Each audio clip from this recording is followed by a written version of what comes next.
balik setiap sentuhan perawat, ada rasa tenang yang tak selalu bisa dijelaskan.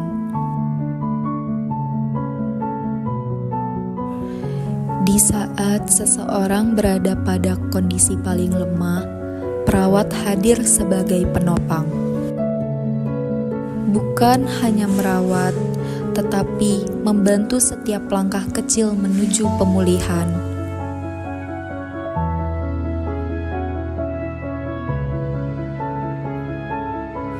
Dalam setiap tindakan sederhana bisa menjadi harapan besar bagi seseorang. Makna tentang harapan, tentang kekuatan, dan tentang kemanusiaan. Namun, pernahkah kita bertanya,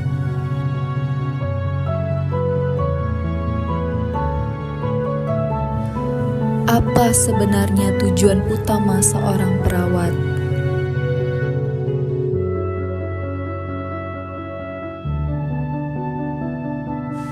Jawaban itu telah lama dirumuskan oleh seorang perempuan yang mengubah cara dunia memandang keperawatan.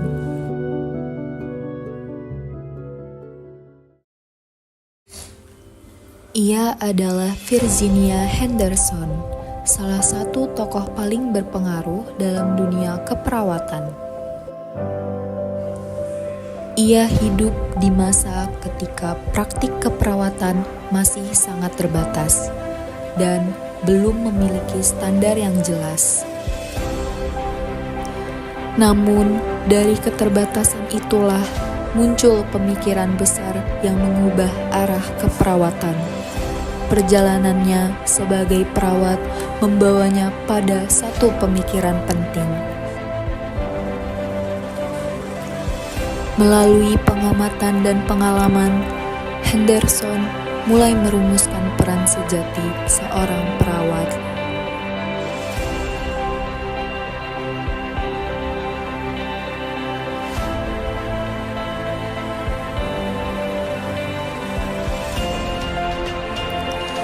Ia percaya bahwa keperawatan bukan hanya tentang tindakan, tetapi tentang membantu pasien kembali menjalani hidupnya secara mandiri. Pemikiran ini terus berkembang dan masih menjadi dasar praktik keperawatan hingga saat ini. Dari masa lalu hingga masa kini, nilai tersebut tetap hidup.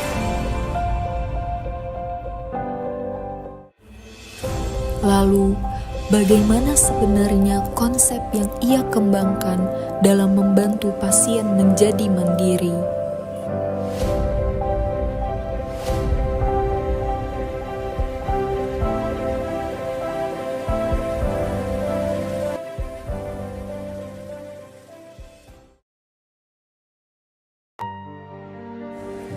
Dalam kondisi tertentu, pasien tidak lagi mampu memenuhi kebutuhannya sendiri.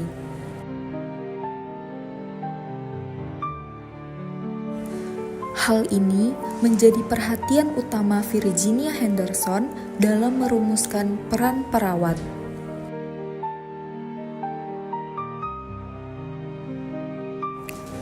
Perawat hadir untuk membantu memenuhi kebutuhan dasar pasien.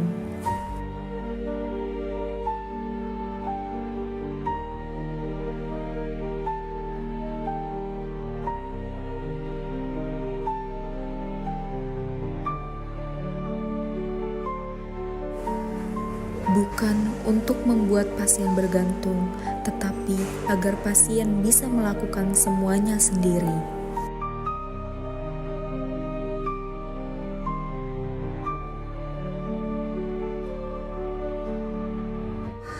Setiap gerakan kecil adalah bagian dari proses pemulihan. Sejak awal, Henderson menekankan pentingnya aktivitas fisik dalam menjaga kesehatan pasien.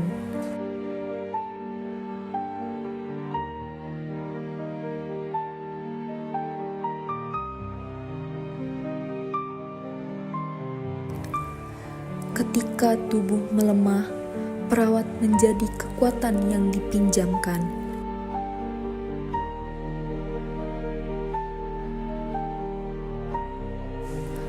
Namun perlahan, peran itu dilepas ketika pasien mulai mampu berdiri sendiri.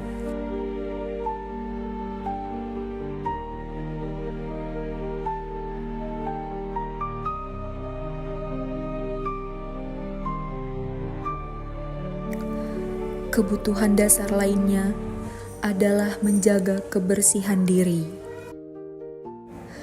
Dalam konsepnya, Henderson memasukkan kebersihan sebagai bagian penting dari kesehatan.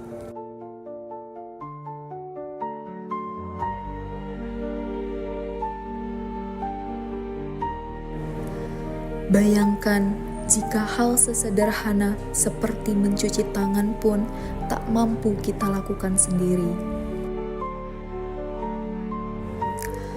Namun, tujuan akhirnya tetap sama, kemandirian pasien.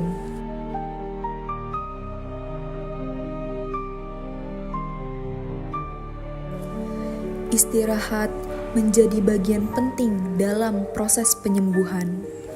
Henderson melihat kebutuhan ini sebagai dasar dalam menjaga keseimbangan tubuh.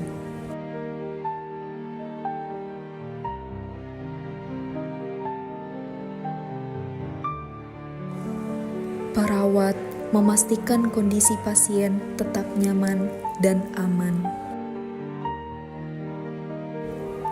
Karena pada akhirnya peran perawat adalah membantu individu hingga ia mampu hidup mandiri.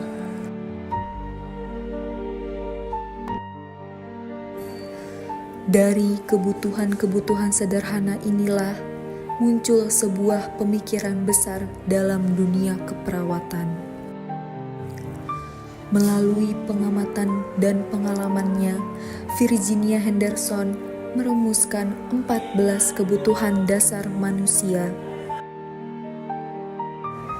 Kebutuhan ini mencakup aspek-aspek dasar kehidupan yang sering dianggap sederhana, namun menjadi sangat penting ketika seseorang dalam kondisi sakit. Konsep inilah yang kemudian menjadi dasar dalam menentukan peran perawat dan terus digunakan dalam praktik keperawatan hingga saat ini.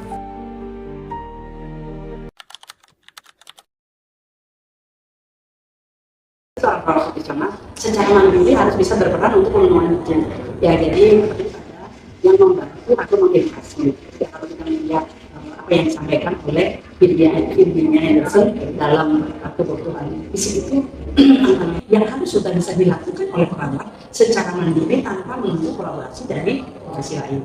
Ya, karena kehadiran perawat bisa berkomunikasi, mendengarkan keluhan, memberikan edukasi, memberikan informasi.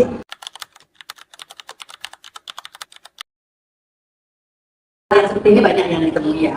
Jadi ada yang memang sudah mampu tetapi tidak melakukan, ada juga yang tidak mampu tetapi tidak mau ditolong. Ya, jadi menghadapi hal itu sebagai seorang perawat kita memang harus bisa fleksibel. Sebagai seorang profesional kita dituntut fleksibel, bisa menghadapi berbagai karakter orang yang kita layani. Kalau kondisi seperti itu, apa yang kita lakukan? Kita bantu karena memang beliau di rumahnya tidak melakukan semua sesuatu mandiri. Tapi kita tetap memberikan edukasi sebagai seorang perawat. Ya, kita tidak bisa hanya berpegang pada apa yang kita punya saja, tetapi kita harus update ilmunya dengan perkembangan teknologi. Ya, touching, caring itu tidak bisa digantikan. Ya, oleh karena itu sebagai seorang perawat kita harus tetap profesional, jaga nilai-nilai profesionalitas. Ya, kemudian update ilmunya, kemudian kita harus tetap caring itu tidak bisa digantikan, empati itu tidak bisa digantikan, touching itu sentuhan manusiaan itu tidak bisa digantikan. Oleh karena itu pasti ini akan terus update dan terus masih dibutuhkan sampai kapanpun. Ya, jadi tidak ada orang yang hidup tanpa bisa sosialisasi dengan orang lain dan ibadah juga demikian karena kita kan orang beragama. Ya, kalau menurut Ibu nilai-nilai Virginia Anderson ini sampai kapanpun ini masih tetap aktif. Nah, kalau sekarang ditanya apakah ini ada kaitannya dengan bela negara? Ini sangat terkait dengan bela negara. Kenapa?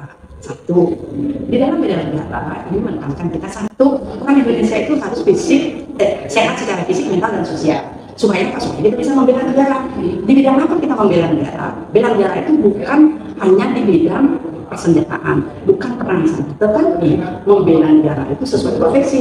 Kalau kita dari profesi kesehatan, maka berkembanglah di profesi kesehatan, kembangkanlah ilmu kesehatan, kembangkanlah ilmu keperawatan, supaya kita bisa membela negara kita melalui perkembangan ilmu, perkembangan teknologi dan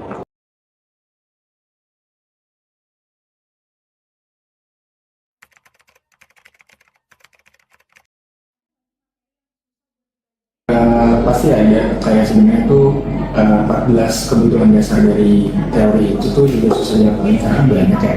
Nah, apalagi di rumah sakit itu kan kita harus melakukan pengkajian holistik, jadi semuanya secara keseluruhan, gak cuma penyakitnya aja. Jadi ya itu buat awal-awal sih susah ya.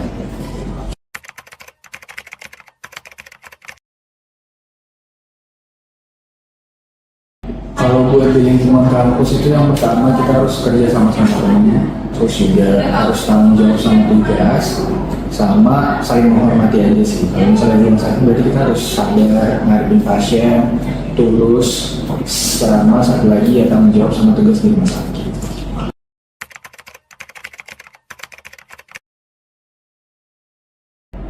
Sebenarnya aku pernah beberapa kali ketemu ya. Kalau misalkan salah satu contohnya itu pada pasien selesai operasi, di mana itu kan harus beberapa jam setelah operasi dia harus melakukan pergerakan atau mobilisasi ya, minimal kayak miring kanan dan miring kiri. Nah, sebenarnya pasien ini sudah mampu melakukan miring kanan dan miring kiri, cuma pada saat itu beliau kayak masih takut dan ragu untuk melakukannya. Aku lebih mengedukasi ke pasiennya terlebih dahulu kayak apa sih tujuan beliau untuk melakukan miring kanan dan miring kiri ataupun mobilisasi lainnya. Kemudian aku juga memotivasinya biar beliau tuh mau untuk melakukan mobilisasi, tapi bukan cuma dari pasiennya aja, tapi kita juga edukasi dan motivasi keluarganya juga.